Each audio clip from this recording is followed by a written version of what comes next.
இந்தியாவில் இருமொழிக் கொள்கையே வெற்றிகரமாக செயல்படுத்தப்படவில்லை என்றால் மும்மொழிக் கொள்கை பற்றி பேசுவது தேவையற்றது என்று காங்கிரஸ் மூத்த தலைவர் ப. சிதம்பரம் தெரிவித்துள்ளார். செய்தியாளர்களிடம் பேசிய சிதம்பரம், பள்ளிகளில் 3 மொழிகள் கட்டாயம் கற்பிக்கப்பட வேண்டும். ஆனால் எந்த மாநிலமும் மும்மொழிக் கொள்கையை செயல்படுத்தவில்லை.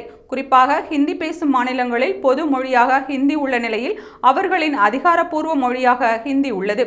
பள்ளிகளில் பயிற்றுவிக்கும் மொழியாக ஹிந்தி இருக்க மாணவர்கள் ஹிந்தியில் பாடம் படித்து வருகின்றனர். இந்தி இல்லாமல் இந்திய மாநிலங்களில் கற்றுத்தரப்படும் ஒரே மொழி சமஸ்கிருதமாக உள்ளது. ஆங்கிலம் கற்றுத்தர குறைவான ஆசிரியர்களே அரசு பள்ளிகளில் உள்ளனர். தமிழ், தெலுங்கு மற்றும் மலையாளம் போன்ற மொழிகளை கற்றுத்தர ஆசிரியர்களே இல்லை என்று குற்றம் சாட்டியுள்ளார்.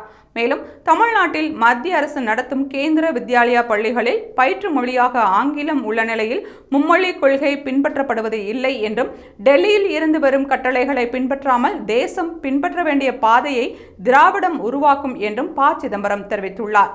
இதில் அவர் பள்ளிகளில் 3 மொழிகள் கட்டாயமாக கற்பிக்கப்பட வேண்டும், ஆனால் எந்த மாநிலமும் மும்மொழிக் கொள்கையை செயல்படுத்தவில்லை என ஆதங்கமாக கூறியுள்ளது பலரின் புருவத்தை உயர்த்தியுள்ளது.